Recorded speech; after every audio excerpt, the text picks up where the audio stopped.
Hi అండి. నేను ఈరోజు కజ్జికాయలు, తెలంగాణలో అయితే కర్జలు అంటారు, అవి ఎలా చేయాలో చూపిస్తాను. ముందుగా ఒక బౌల్ తీసుకొని అందులో చిటికెడంత ఉప్పు వేసి బాగా మిక్స్ చేసుకోవాలి. తర్వాత ఈ గోధుమ పిండిలో కొద్ది కొద్దిగా వాటర్ వేసుకుంటూ సాఫ్ట్ ముద్దలు అయ్యే వరకు కలుపుతూనే ఉండాలి. ఇలా వీడియోలో చూపించిన విధంగా సాఫ్ట్ ముద్దలు అయ్యే వరకు కలిపి ఒక ప్లేట్ తీసుకొని ఆ బౌల్ పైన పెట్టి పక్కన ఉంచుకోవాలి.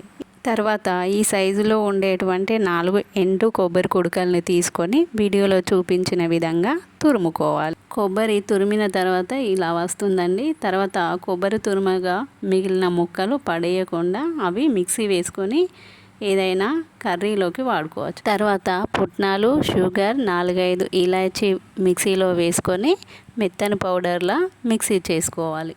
తర్వాత ఈ పౌడర్ మరియు ముందుగా తయారు చేసుకున్న కొబ్బరి తురుము రెండింటిని బాగా వీడియోలో చూపించినట్టుగా మిక్స్ చేసుకోవాలి. ఈ మిశ్రమాన్ని మనం స్టఫింగ్ కోసమని వాడడం జరుగుతుంది కాబట్టి మొత్తం షుగరు అన్నీ కలిసేలాగా బాగా మిక్సీ చేసుకోవాలి.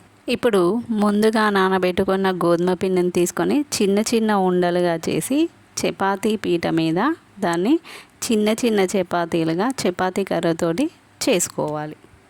ఇలా చేసిన చపాతీల్ని నేను ఒక మిక్సీ జార్ మూత తీసుకొని అన్నీ ఒకే సైజులో రావడం కోసమని అన్నీ ఒకే సైజులో కట్ చేసుకోవడం జరుగుతుంది. మీకు ఇష్టమైన ఏదైనా తీసుకొని ఇష్టమైన సైజులో కట్ చేసుకోవచ్చు. ఈ చిన్న చపాతీ బిళ్ళల్ని ఒక్కొక్కటిగా తీసుకొని చివర్లు చిన్నగా క్లోజ్ చేసి స్పూన్తో ముందుగా తయారు చేసుకున్న స్టఫింగ్ మిశ్రమాన్ని అందులో పోసి చివర్లన్నీ మెల్లగా క్లోజ్ చేయాలి. ఈ చపాతీలు ఎప్పుడు ఎండిపోకుండా ఉంటేనే ఇవి అతుకుతాయి. ఒకవేళ చపాతీలు కనుక ఎండిపోయినట్లయితే కొంచెం వాటర్ తీసుకొని ఆ చివర్లకు వాటర్ రాసి ఇలా క్లోజ్ చేయొచ్చు. ఇప్పుడు వీడియోలో చూపించిన విధంగా కజ్జికాయల చివర్లను మెల్లగా క్లోజ్ చేయాలి. కజ్జికాయల స్టఫింగ్ కోసం ఒక్కొక్కరు ఒక్కొక్క పదార్థాన్ని వాడుతూ ఉంటారండి.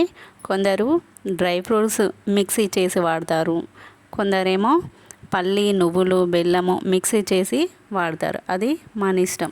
ఇలాగే మిగతా కజ్జికాయలు కూడా చేసుకొని స్టవ్ పై ఆయిల్ పెట్టి నూనె బాగా వేడయ్యాక కజ్జికాయలు ఒక్కొక్కటిగా వేసుకోవాలి. కజ్జికాయల్ని వేసిన వెంటనే అటు ఇటు కదపకూడదు, ఎందుకంటే అవి చిట్లిపోయినట్లయితే నూనె మొత్తం పాడైపోతుంది. కజ్జికాయలు వేసాక మంటను మీడియం ఫ్లేమ్లో పెట్టి మీడియం ఫ్లేమ్లోనే ఈ కజ్జికాయల్ని కాల్చుకోవాలి. ఒకవైపు కజ్జికాయలు వేగాక మళ్ళీ రెండవ వైపు వాటిని తిప్పుకోవాలి. ఇలా గోల్డెన్ బ్రౌన్ కలర్లో వచ్చే వరకు కజ్జికాయల్ని వేయించుకొని తర్వాత ఒక ప్లేట్లో సర్వ్ చేసుకోవాలి. ఇలాగే మొత్తం కజ్జికాయల్ని కూడా ఈ రంగులో వచ్చే వరకు వేయించుకోవాలి, లేకుంటే కజ్జికాయలు బాగా మెత్తగా అవుతాయి. వేడి వేడి కజ్జికాయలు రెడీ.